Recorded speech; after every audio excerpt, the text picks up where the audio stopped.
Na Prever FM, você começa o dia bem informado.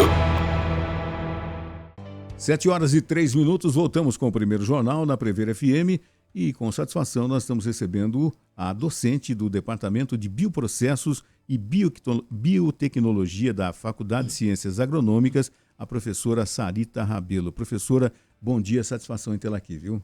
Bom dia, Márcio, e a todos os ouvintes da Rádio Prever FM e aqueles que nos acompanham também pelas mídias sociais da rádio, né? Um prazer imenso estar aqui com vocês hoje. Professora, vamos explicar, né, esses cursos de bioprocessos e biotecnologia. Explicar para os ouvintes da Prever FM, de maneira bem tranquila, o que tratam esses dois cursos da FCA. Claro. O profissional, né, de engenharia de bioprocessos e biotecnologia é um curso único, né? Existem, na verdade, cursos na área de biotecnologia, né, isolados, mas o curso da FCA é um curso de engenharia de bioprocessos e biotecnologia. Então, ele contempla, né, em um único profissional essa vertente na área de engenharias de bioprocessos. Então, é um engenheiro com uma formação básica na área de engenharia de processos, então muito similar ao que aquelas cadeiras clássicas de engenharia trabalha dentro do setor industrial. Então, vamos dar um exemplo, né, como os engenheiros químicos em si. É um profissional que atua dentro do setor industrial, desenvolvendo processos, né, melhoria de processos industriais, mas com um olhar muito mais atento para a área biotecnológica, né, que é uma tendência muito forte dentro desse mercado, tentando, então, transpor muito desses processos químicos industriais para uma área muito mais biotecnológica, né? Tentando trazer essa questão de sustentabilidade, de inovação para esses processos também. E aí a biotecnologia entra como uma complementação dentro dessa formação, né? Trazendo um pouco esse viés um pouco também, né, relacionado a essas inovações biotecnológicas, essas questões de melhoria, tanto de genética de micro-organismos, de plantas. Então, toda essa parte de inovação. É um curso bem inovativo, que traz um profissional aí bastante abrangente dentro desse mercado, que tem uma área de atuação gigantesca dentro desse setor, né, e bastante abrangente dentro aqui da nossa região, que é um polo bastante relevante dentro da área da biotecnologia e do bioprocessos. Né? Eu ia te perguntar justamente isso, né? A abrangência, depois de um profissional desse formado nesses cursos, né? A facilidade em estar empregado é muito grande, até pelo momento que o mundo vive, né, professora? Exatamente. Né, grande parte dos nossos estudantes já saem realmente empregados, né? Então, assim, ao final do curso, nós temos um estágio supervisionado, onde esse estudante ele passa normalmente aí de 6 meses até 2 anos fazendo as suas experiências dentro do mercado de trabalho. Então, muitos deles acabam, né, passando mais tempo dentro do mercado, porque é uma forma também de você se fixar dentro daquele setor. Então, assim, aqui a região a gente sabe que é muito rica, né, dentro desse setor de bioenergias, muitas empresas também do ramo de alimentos, né? Então, assim, muitos dos nossos alunos acabam indo também para grandes cidades, né, na área farmacêutica, na área da saúde também. Então, é um profissional que tem uma abrangência gigantesca, né, dentro desses setores industriais. Muitos estudantes acabam ficando também, tentando buscar mais especializações dentro do setor, então acabam indo para pós-graduação, né, tentando se especializar um pouco mais, para se profissionalizar mais e entrar em outras abrangências que se exige um pouco mais, né, dessa especialização dentro desses setores em si. E esses processos, esses produtos, né, eles tendem a facilitar o nosso dia a dia, facilitar a indústria farmacêutica, a indústria de cosméticos.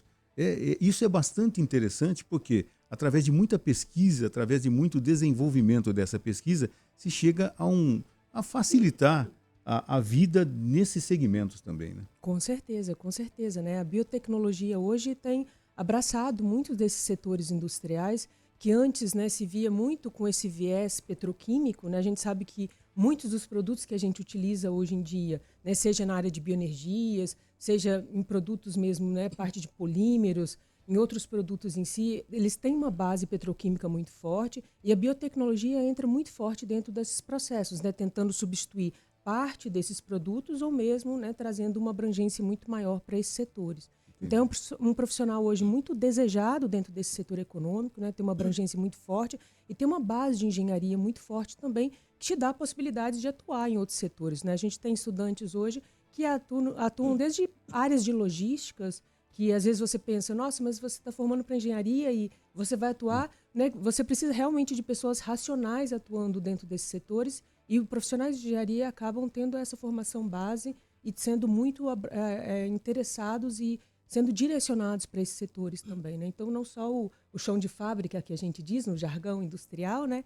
Tem essa abrangência para esse setor. Então, muitas pessoas vão para essa área de logística e outras aplicações também, porque esse profissional acaba tendo, né, essa visão muito ampla, mercadológica, digamos assim. Eu costumo dizer, professora, que a gente está numa constante evolução e o mundo tá acontecendo, essa evolução está acontecendo agora. Algumas pessoas não percebem, mas está acontecendo. Então, adaptação a uma nova tecnologia, ao conhecimento, né, a transformação necessária no mundo que a gente está tendo mudanças climáticas, né? A gente precisa de energia limpa, a gente precisa de biodiversidade, de energia verde, a gente precisa de tudo isso. E para isso nós precisamos ter bons profissionais que possam atuar nessas, entre aspas, novidades que o mundo vai viver, né? Com certeza, né? Esse é um todo diferencial. O Brasil ele já tem, né, um viés bastante interessante dentro dessas áreas das bioenergias em si, né? O Brasil hoje ele é considerado um país que tem esse olhar muito para energias renováveis, né?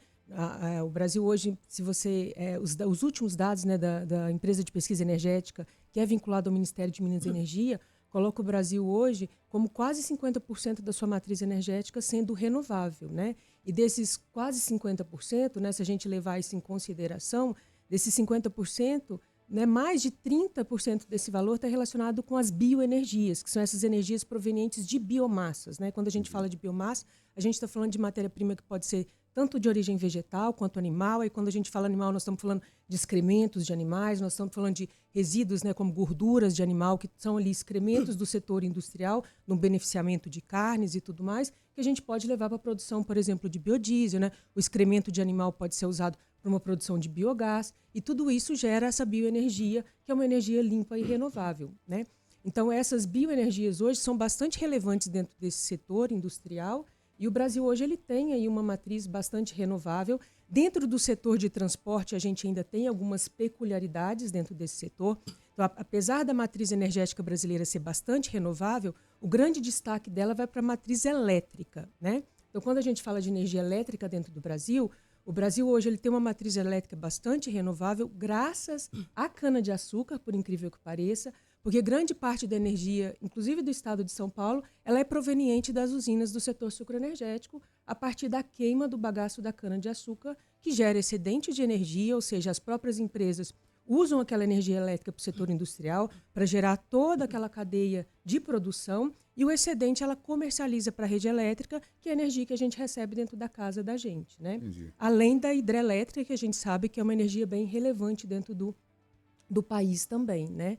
Mas, quando a gente vai para o setor, né, automotivo, digamos assim, né, a gente sabe que o Brasil ainda é um país que vive muito, né, das rodovias em si, principalmente de veículos pesados, né, de transportes pesados, e aí a gente entra com a questão do diesel, né, que é de origem fóssil ainda, que é hoje o mais relevante dentro desse setor. Então, por mais que a gente tenha a inserção do biodiesel dentro desse setor, o biodiesel é misturado parcialmente dentro desse diesel de origem fóssil, né? Então, hoje, o que está legislado são 14% dessa mistura de biodiesel dentro desse diesel de origem fóssil, então que faz com que ainda essa matriz seja um pouco, né, mais de origem fóssil, um pouco mais suja e mais poluente dentro desse mercado. Então, quando a gente olha para o mercado de energia elétrica, né, o Brasil se destaca, ele tem mais de 60% da matriz dela de origem renovável, mas quando a gente olha para o mercado automobilístico, né, de setor de transporte, ela está em torno de 22% só. Então, é esse mercado, né, que o governo hoje tem olhado e criado aí estratégias, leis, para tentar melhorar, né, essa questão de sustentabilidade dentro desse setor. Num âmbito geral, então, no que diz respeito à bioeconomia, vamos colocar assim, claro, o Brasil está no caminho certo. Sim, o Brasil está no caminho certo, né? O Brasil hoje se destaca no mundo, né? O Brasil tem políticas bastante interessantes dentro desse setor, muito valorizadas internacionalmente, né? Existe uma política que saiu em 2017, que é a política do Renova Bio, que visa valorizar e fortalecer essa questão dos mercados de biocombustíveis dentro do setor nacional. Então, isso é uma política que é reconhecida internacionalmente, que visa valorizar todos os biocombustíveis dentro do setor e, além disso, acredita empresas que têm esse desenvolvimento desses biocombustíveis locais, aquelas que têm realmente uma pegada mais verde e sustentável dentro dos seus pacotes econômicos, assim.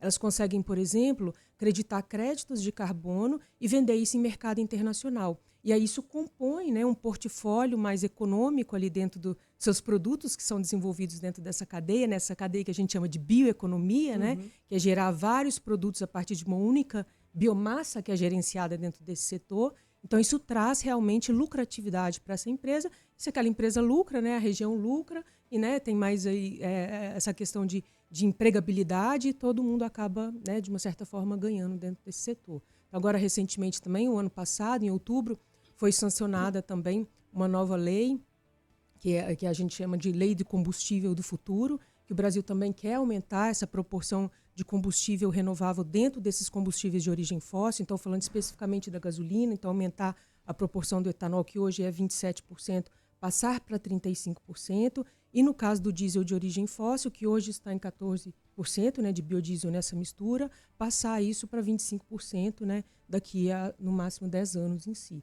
A gente fala assim, né, daqui 10 anos, né, para a gente Como pode se parecer fosse muito tempo, longe. mas o mundo, tá, né, a velocidade do tempo é muito... e a gente percebe assim o seguinte, para tentar convencer, para tentar fazer com que os grandes empresários eles botem na cabeça a importância dessa mudança, que antes se falava em 2030, que a gente ia ter muita transformação no mundo, a gente percebe que está acontecendo já desde o ano passado e tudo mais. É difícil convencer o empresário da importância de uma união para o bem comum? Depende muito do... Né, se o setor já é um setor de sustentabilidade, né, as empresas acabam tendo esse olhar e esse investimento em si, até porque você tem algumas interligações desses setores que te trazem esses benefícios em si, né? Existem tecnologias hoje, por exemplo, que são premiadas se você tem essa pegada de sustentabilidade nesse setor de bioenergias, né? Que acaba te trazendo benefícios econômicos para o próprio setor industrial, né? Então, existem tecnologias hoje que a gente chama no mercado de segunda geração, que são aquelas que não são competitivas com o mercado de alimentos. Então, vamos pensar no caso da produção de etanol, né? Então, o etanol, né, a gente sabe que é um combustível produzido hoje majoritariamente aqui no estado de São Paulo a partir da cana-de-açúcar. Então, a gente pega a cana, a gente tira o caldo dela e a partir daquele caldo, por um processo fermentativo, a gente produz o etanol, né? E aqui no estado de São Paulo, majoritariamente, a gente faz de cana, mas hoje já é uma realidade no estado, né, no mercado nacional, a gente produz etanol também a partir do milho, principalmente na região centro-oeste, né? Goiás, Mato Grosso do Sul. O milho que a gente chama de segunda safra, que não é aquela safra principal dentro do Brasil, onde você está ali fazendo uma recuperação daquele solo, você também consegue produzir etanol como uma forma também de fomentar, né, aquela cadeia econômica e dar vazão a esses produtos dentro do mercado também. Então, isso é o que a gente chama de primeira geração, porque esses produtos têm uma certa competição com o mercado de alimento, né? Ele serviria para fazer açúcar ou mesmo vender esse milho como uma forma de alimento. E aí existem essas tecnologias que a gente chama de segunda geração, que é usar aquela matéria-prima que não é direcionada para o mercado de alimento, que você não já tem mais uso da terra, por exemplo, o próprio bagaço da cana-de-açúcar, então ele não serve para uma alimentação humana, né? A gente sabe que ele pode ser usado para uma alimentação animal, mas ele não serve para uma alimentação humana. E ele já foi produzido junto com a cana-de-açúcar, então não tem um uso da terra para uso daquela matéria-prima. Então eu posso pegar aquela matéria e ainda transformar em mais combustível ainda. Tirar ele a partir da fração que a gente chama de celulose e hemiceluloses, que são os polissacarídeos que estão contidos dentro desse material. Então, são processos mais complexos, né, mais sofisticados engenharisticamente, que entra muito a questão da biotecnologia nesses processos, né, porque dependem de processos enzimáticos, então entra aí, né, a questão do profissional de bioprocessos e biotecnologia também, com todo esse viés de engenharia genética, de melhorias de micro-organismos. Então, esse tipo de combustível, ele acaba tendo premiações internacionais, porque concorda que ele tem uma renovabilidade, uma sustentabilidade muito maior. Então, né, esse tipo de mercado traz esse interesse para esse setor econômico, porque ele acaba tendo premiações por ter essa pegada de carbono muito mais interessante e atrativa para o setor. Então, né, essas premiações, né, essas chancelas acabam trazendo, né, esse olhar, né, de interesse para esse produtor, né, para esse desenvolvedor do mercado. A gente está percebendo, baseado no que a professora está dizendo, né, que o Brasil está se destacando, né? Sim. Isso pode ser um atrativo para a gente aumentar a participação internacional na COP30 agora em novembro? Acredito que sim. Assim, nós já temos hoje, né, muito investimento internacional dentro dessas iniciativas, né? Muitas empresas já vieram para o Brasil justamente interessados em investir nessas, né, bioeconomias, né? O Brasil, obviamente, é um país que traz muito interesse em relação a isso por causa das suas dimensões e por causa de toda, né, a sua questão de área para plantios, né, e diversidades de biomassas em si. Então, muitas empresas internacionais, obviamente, têm muito interesse em desenvolvimento dessas tecnologias, não só no mercado de biocombustíveis, mas também no que a gente chama de produtos renováveis, né? Então, assim, vários tipos de ácidos orgânicos, vários tipos de produtos biobaseados, que a gente chama, né, que são também substituintes de petróleo, para mercados de alimentos, para mercados de polímeros, né, e várias outras aplicações. Então, tem muitas empresas que acabam tendo bastante interesse nesses investimentos, né, para o Brasil por todos esses pontos. Né? Mas qual o setor da indústria que tem se mostrado mais interessado nesse âmbito, né? Hoje ainda continua sendo o mercado de energia, né? Então, o Brasil hoje ainda fomenta mais o mercado das bioenergias em si, né? Mas vejo que o mercado da química, né?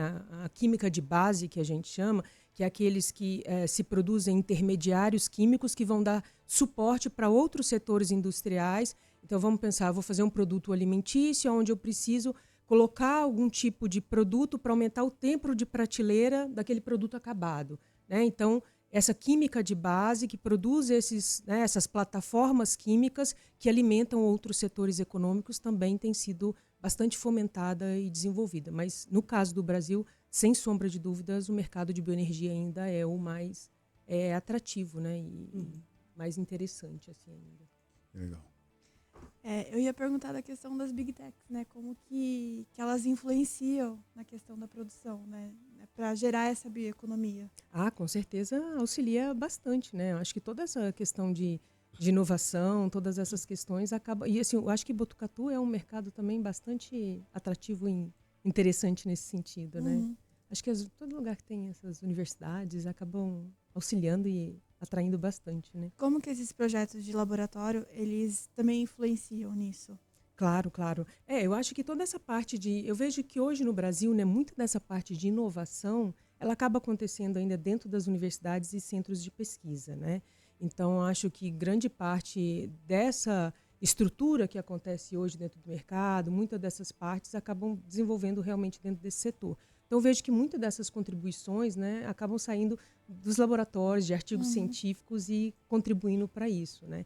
Muitas das tecnologias que a gente enxerga hoje dentro do setor, com certeza vieram das universidades e de melhorias em si, né? Muitas inovações que a gente enxerga hoje de biotecnologia, principalmente, vieram com certeza das universidades. Assim. Bom, são 7h20 e nós estamos conversando com a professora Sarita Rabelo, do Departamento de Bioprocessos e Biotecnologia da Faculdade de Ciências Agronômicas. Nós vamos fazer um intervalo, vamos tomar uma água, já já nós voltamos. Agora, 7h23, voltamos com o primeiro jornal, conversando com a docente do Departamento de Bioprocessos e Biotecnologia da FCA, a professora Sarita Rabelo. Professora, a nanocelulose, né? Que na medicina ela tem um papel fantástico, né? Sim, a nanocelulose é um material, né, bastante interessante e atrativo. Ela é produzida, né, a partir de qualquer biomassa vegetal, né, constituída aí de celulose, mas hoje ela é muito produzida, né, a partir da madeira, né, de eucalipto principalmente, pelo próprio setor de celulose e papel, né. Então é um material bastante resistente, que tem características, como o próprio nome diz, né, nanométricas, que traz aí bastante aplicações para diversos setores, né. Ela hoje é vista também como um excelente substituinte para aquilo que a gente chama de microplásticos, né, que a gente sabe da problemática, hoje já é bastante difundido, né, a questão dos microplásticos. A gente é meio traumatizado com microplástico aqui no jornal. Já falaram muito aqui a respeito. Nós falamos com uma bióloga também da Unesco que mora na Escócia, na Marinha, trabalha na Marinha da Escócia e falou do nanoplástico e tudo mais, e desse atrito do pneu do carro com o asfalto, que a gente acaba respirando isso, né? Também. A gente já tem no organismo dos seres humanos o nanoplástico. Né? Saiu um estudo de Harvard agora bastante recente sobre essa questão que foram encontradas até em fetos, né?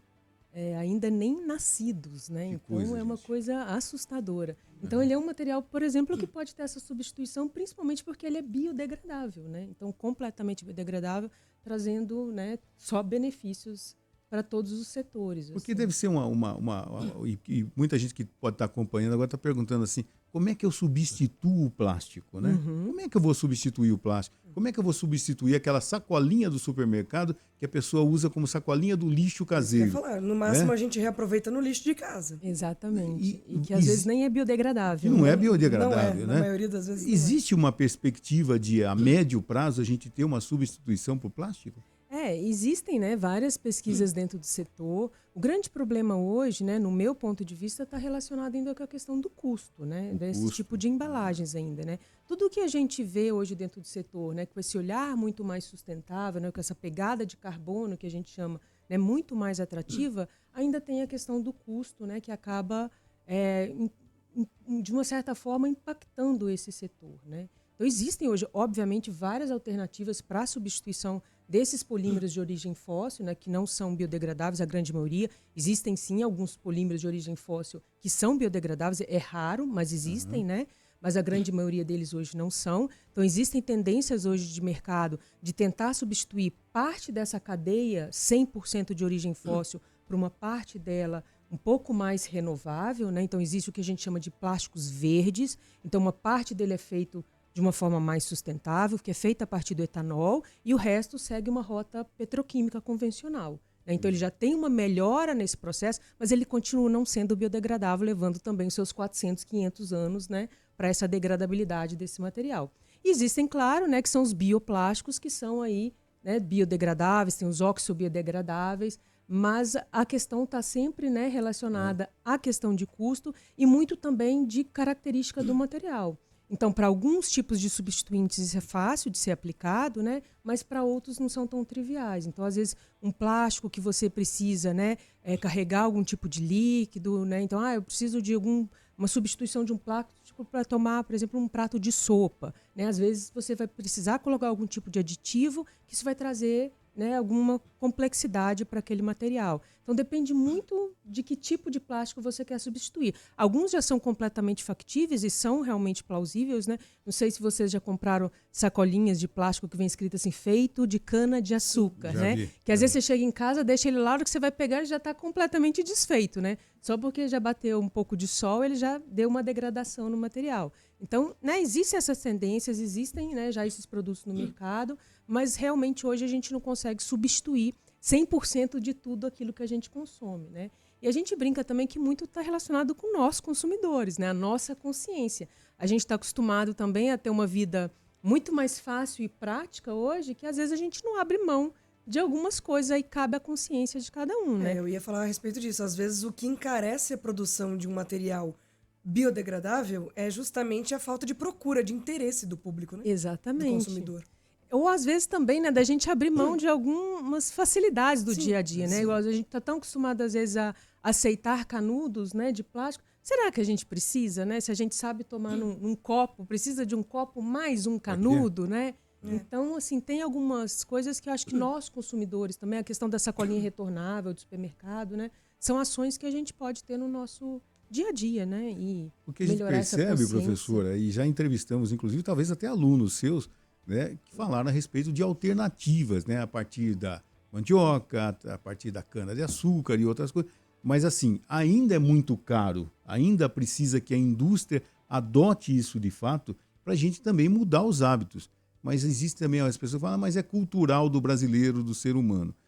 Tem uma localidade perto onde eu moro, que o pessoal vem ver o pôr do sol, quando termina, eles deixam lá latinha, plástico, canudinho, garrafa plástica e tudo mais. Então isso é falta de educação, principalmente. Por um né? lado exalta a natureza, por outro destrói, né? Não, está fazendo o quê ali? Exato. Leve uma sacolinha, leve seu lixo de volta para casa, né? Exato. Então essas alternativas biodegradáveis que nós temos já, né, através de pesquisa, através dos cursos, inclusive, que nós temos hoje no Brasil, é preciso que a indústria adote isso também para baratear o custo e as pessoas tenham consciência. Essa sacolinha à base da cana, tal, de repente você saber que ela tem uma vida curta, Exato, né? exato. Que ela tem uma finalidade curta, né? E outros, um plástico mais resistente, feito do quê? De uma mistura, que se diminua a quantidade de plástico, né? Para a gente ter uma vida melhor para o futuro, né? Com certeza, né? E assim, é aquilo que a gente menciona, né? Nem tudo precisa ser 100% substituído, mas há, né, parcela daquilo que a gente pode adaptar. Nas atitudes nossas, inclusive. Existem hoje, por exemplo, boa parte dos veículos, né, você consegue trabalhar com o que a gente chama de compósito, né? Então, ou seja, essa mistura de polímeros de origem fóssil com fibras naturais. Você mistura esse material para fazer painéis de carro, então faz algumas modificações. Então, assim, não é uma coisa, né, 100% plástico, mas você consegue, né, fazer... Então, tudo aquilo que você consegue, de uma certa forma, adaptar dentro do mercado, eu acho que é muito... Com a mesma qualidade? Exatamente, é muito positivo, né, dentro do setor. Então, eu acho que cabe à consciência de todos nós também, né, e o setor econômico também, trazer essas alternativas, né, para nós, população, e explicar, né, que são coisas importantes e que isso traz, né, a questão da sustentabilidade, da questão ambiental para o olhar de todos nós. Não gerar tanto lixo. Nós entrevistamos aqui, inclusive, docentes falando sobre a composteira, né? Que a pessoa tenha consciência, mas vai dar trabalho e tal. Você já tentou, você sabe como funciona. Nós trouxemos entrevistas para isso, para orientar as pessoas. Inclusive teve um curso, né, os 200 primeiras. Eu nem sei a sequência, mas já estava em 100 e poucas pessoas. Enfim, é importante o seguinte, que as pessoas percebam, principalmente os jovens que estão saindo de uma universidade agora, que eles disseminem pelo mundo afora, tá, essas novas tecnologias e as opções de um mundo melhor, né? Mas, Márcio, isso que você comentou anteriormente, né, sobre o que provavelmente era um aluno meu, era o Vitor, né, que veio veio aqui, rádio, verdade. sim. Então, era um projeto de extensão que nós temos junto à universidade, e é impressionante mesmo como às vezes a gente percebe que as pessoas não têm consciência mesmo, né, e conhecimento, né, sobre a questão dos plásticos, né, e como isso pode afetar o dia a dia mesmo, né, da população, e essa questão da poluição e como é que se prepara, né, toda essa questão ambiental, como é que se faz uma reciclagem. Então, acho que todo esse conhecimento, essas informações são importantes, né? O Brasil está engatinhando ainda no setor de reciclagem. Algumas vezes eu estive no Nordeste e as pessoas na praia, principalmente, o que você fala? Não, a gente joga no lixo. Eles não têm um sistema de reciclagem ainda. Alguns estados, não sei hoje se melhorou, né? Mas é fundamental que você tenha essa consciência. Botucatu nós temos essa consciência, pode melhorar ainda mais, que tem alguns bairros que ainda não atendem, mas nós temos ecopontos e tudo mais. Aí volta a questão cultural da educação, que as pessoas jogam no ecoponto restos de cama, de sofá, isso que não é para isso, né? Então, a questão é cultural, a questão é da educação, mas eu acho que a mídia batendo em cima dessas teclas ajuda também. Né? Não é só falando de banalidades, é falando coisas importantes para o nosso dia a dia. Os nossos netos e as gerações futuras agradecem, né? Com certeza. Acho que a gente começa dentro de casa, né? Separando o lixo da gente. Acho que isso já é um exemplo, bom né? exemplo, com certeza. Com certeza. No agro, existe pesquisa que também mude a forma como a gente produz no campo, por exemplo? Com certeza, tem bastante, né? Isso é um dos pontos que a gente trata bem dentro do curso de Engenharia de Bioprocesso e Biotecnologia. Essa questão, né, é bem pautada também, obviamente, dentro dos cursos, né, de agrárias em si, mas existem hoje, né, muitas modificações genéticas dentro de plantas também para torná-las mais produtivas e atrativas até para esse setor de bioeconomia, né? Então, existem plantas hoje que são produzidas para acumular fibras, justamente pensando nesse mercado de energia elétrica, então pensando em queimar essas biomassas em si, ou mesmo nesse mercado de fibras, por exemplo, fazer produções de nanocelulose, então uma biomassa que, por exemplo, tenha mais acúmulo de celulose dentro da sua constituição em si. Então, existem muitas hoje modificações genéticas de plantas em si para que torná-las, né, mais atrativa. Assim como a gente tem todas as modificações genéticas que a gente já conhece hoje, né, dos milhos, né, das sojas, para esse mercado, para torná-las mais produtivas, mais resistentes, né, a pragas, às doenças e tudo mais. Então, existem muitas modificações. A queima desses materiais também não afeta o nosso ar? Claro, claro, né? Quando a gente faz a combustão desses materiais, obviamente tem emissões de gases de efeito estufa. Mas o que a gente considera, né, dentro desse mercado é sempre a questão de eficiência energética e ciclo de carbono, que a gente chama, né?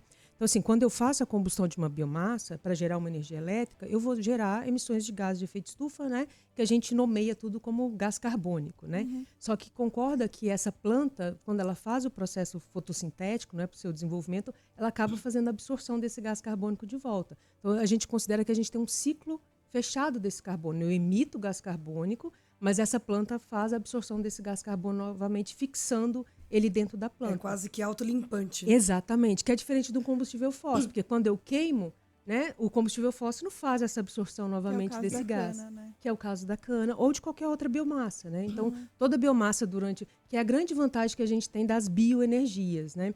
Então, ela faz a emissão, sim, desse gás carbônico dentro do seu próprio veículo, né, quando você está fazendo a combustão desse seu combustível, né, mas, ao mesmo tempo, a planta vai fazer, né, o consumo daquela poluição que ela está sendo emitida. Funciona como um filtro. Funciona como um filtro. Então, essa que é a grande vantagem das bioenergias frente aos combustíveis de origem fóssil. Né?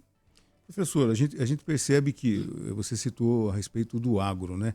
A gente percebe que o que ajuda a movimentar muito o país é o agronegócio. Né? O interesse dos empresários do agronegócio por essas novas tecnologias existe? Tem aqueles que de fato se interessam por isso, que vai melhorar, vai, de repente, pode num primeiro momento encarecer um pouco mais, mas ele vai estar dando um passo gigantesco para melhorar em termos de produção, de melhora do meio ambiente e tudo mais? Sim, eu vejo que sim, há interesse, né? Eu estou mais vinculada hoje, né? A minha área está mais vinculada ao setor industrial em si, mas querendo ou não, a gente acaba sendo completamente dependente do agro, né? A indústria, no setor onde eu atuo hoje especificamente, não vive sem o agro, né? Porque o agro é quem alimenta o setor onde eu beneficio essas biomassas para o desenvolvimento dos produtos mercadológicos em si.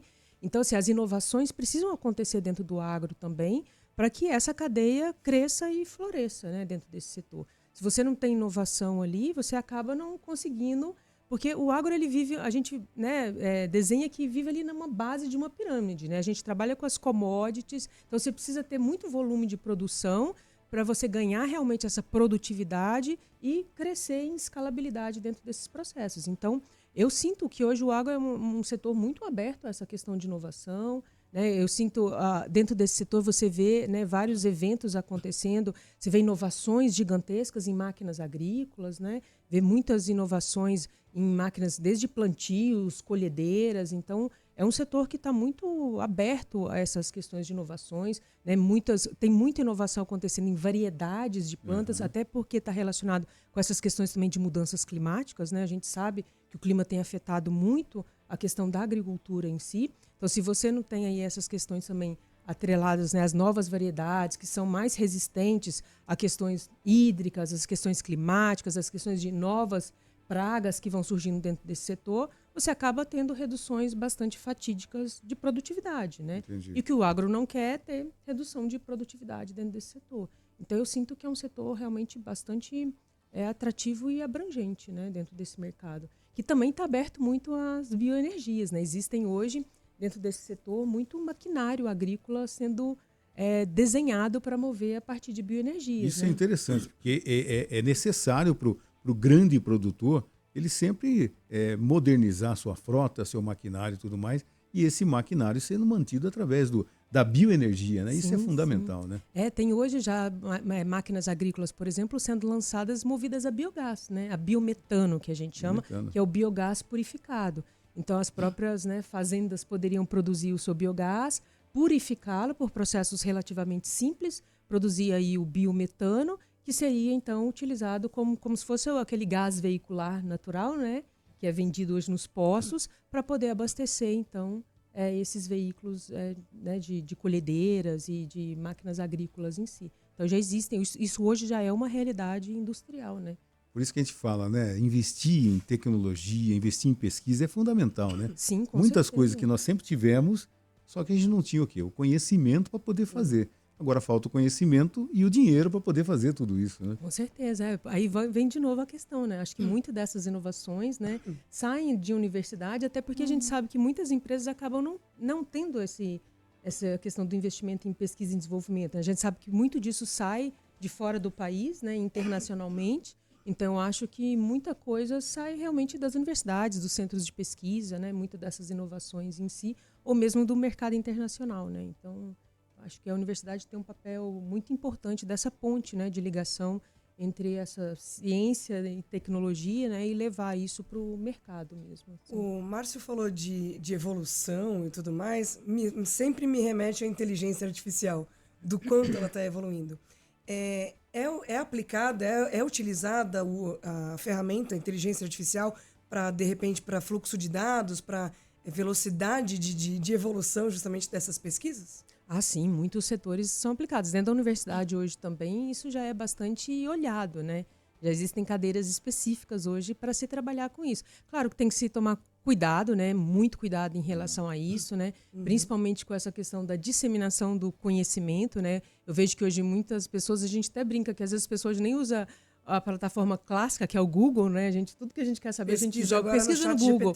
A gente vai pesquisar no chat e a gente sabe que nem tudo que sai ali, né, precisa ter um pouco de finesse para confiar naquilo. Mesmo no Google, né? Você precisa refinar a sua pesquisa. A gente fala que até em artigos científicos internacionais, né, que são avaliados por pares internacionais, ou seja, pessoas respeitadíssimas na área, às vezes você precisa confiar desconfiando de algum ponto específico, né? Então, assim, você olha para aquilo e fala, não, com certeza foi avaliado por uma pessoa com muito mais capacidade do que a gente em si, mas você sempre tem que questionar, né? O seu olhar de pesquisador sempre tem que questionar, né, aquele Contestar ponto. aquilo, Contestar, exatamente. Não que você esteja duvidando, né, veementemente daquele ponto, mas eu acho que faz parte do olhar do pesquisador questionar em si. Então, assim, eu acho que a inteligência artificial, obviamente, ela veio para ficar, né? É impossível você retroceder, né? Assim como a questão da internet, a gente sabe de tudo isso, mas eu acho que tem que ter um pouco de cuidado, né? Acho que se você souber ponderar essas questões, eu acho que ela é muito bem-vinda e contribui bastante, né?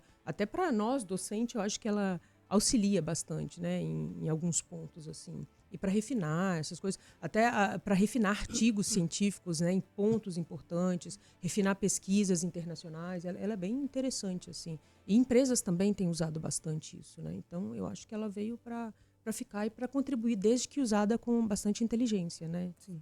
Professora, baseado em tudo que a gente conversou aqui, né?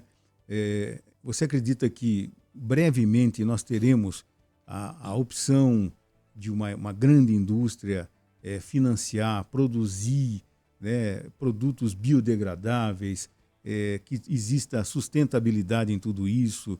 Eu tenho um amigo que tem um restaurante, tinha aqui em Botucatu, e ele tentou colocar pratos de bambu há anos atrás, antes de pandemia e tal. Aí ele percebeu o seguinte, era muito caro, o custo-benefício era terrível, né? Aqui nós temos algumas empresas, o ano passado eu fiz uma festinha lá em casa e usei copos biodegradáveis, pratos de bambu e tudo mais. É mais caro, sim, mas de repente eu acho que para 10, 15 pessoas, eu fiz a minha parte ali também e pude constatar que em Botucatu nós temos também empresas que vendem esses produtos, né? Algumas de forma bem difícil de você adquirir pelo preço mesmo, tá? Mas você tem algumas outras que são não 100% de bambu, 100% à base de mandioca, né? Mas que tem uma mescla que também já é um avanço. Uma melhora, né? claro. E você acredita que brevemente a gente vai ter mais novidades? Seu aluno esteve aqui e falou da mandioca, falou do bagaço de cana e tudo mais. Brevemente... Até de embalagem com a base de cera de abelha, a gente falou. Cera de abelha. Trouxe aqui, inclusive, a gente mostrou, inclusive. Foi um curso que nós promovemos com pessoas de Botucatu mesmo, assim. Tem várias iniciativas dentro da cidade, são bem interessantes, assim. A propagação disso, né? Porque de repente ficou no âmbito acadêmico, no âmbito da universidade, mas é preciso que isso saia da universidade, desde que comprovadamente todos os efeitos benéficos, né? E vá para a indústria, que a gente tenha. Abelhas nós temos a quantidade infinita aqui, né? Tomara que o homem continue cuidando, que para mim é um dos seres mais importantes do mundo. Se a abelha acabar, a gente acaba junto. Acaba mesmo, né? Fato. Mas que a gente tenha essa, não digo ilusão, mas que a gente tenha essa possibilidade a curto espaço de tempo de ter tudo isso, não? Eu acho que, na verdade, mas eu acho que esse é um caminho sem volta, né? Acho que essa é uma tendência realmente. Eu acho que a população tem criado realmente uma consciência, né, dessa importância, com esse olhar realmente para a sustentabilidade, né? E eu sinto que é um caminho realmente sem volta, né? Eu vejo que a questão do custo, né, como você mesmo percebeu, ainda é uma questão que pega um pouco ainda para esse consumidor, né? A gente sabe que a questão financeira, né, acaba pesando para muitos consumidores em si na hora da tomada de decisão final, né, entre essa escolha em si. Mas eu acho que mercadologicamente é uma tendência, assim, né? Existem várias iniciativas hoje dentro do mercado, né, de empresas, principalmente em grandes cidades, né? Então existem muitas iniciativas muito à base desses polímeros naturais, né? Então, amidos, celulose. Então, existem muitas iniciativas em si. Ainda assim, julgo ser de pequenas empresas, né? Pequenas iniciativas ainda, não em grandes empresas, mas existem outras formas de polímeros também, né? Sendo produzidos também. Por exemplo, a partir de próprios micro-organismos também, que é o que a gente chama aí de polialcanoatos. Então, o próprio micro-organismo sintetiza esses polímeros também, que são polímeros biodegradáveis também, muito usados hoje na área médica, também por processos fermentativos a partir de açúcares. Então, eles usam, por exemplo, açúcar da cana-de-açúcar, né, colocam esses micro-organismos que fazem esse processo sintético dentro do próprio micro-organismo em si, que são polímeros naturais também, né, de uma certa forma, e depois eles acabam, né, sendo também biodegradáveis. Então, assim, não existem só esses polímeros naturais que têm certas limitações nessa produção por causa dessas características em si. Então, existem outras iniciativas acontecendo também que provavelmente vão surgir mais dentro desse mercado de empresas maiores, né, de grandes empresas em si. Então, esses polímeros naturais acabam surgindo mais para essas pequenas empresas, né, mas existem outras iniciativas acontecendo para essas empresas maiores, né, dentro desse mercado. Então, acho que é uma tendência assim, muito forte que vai acontecer. Tomara. Professora, a gente gostaria de agradecer a sua participação aqui, né? Deu uma aula para a gente aqui, né? E a gente absorve conhecimentos também para poder passar, e tomara que o público também tenha gostado disso, né? Saber que existem essas perspectivas aqui que nós temos dentro da FCA, esses cursos realmente que vão trazer grandes profissionais mundo afora.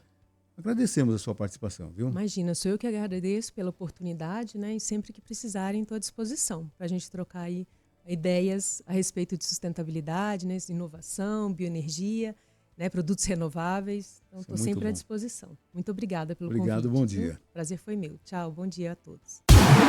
Você ouviu Primeiro Jornal Previr FM.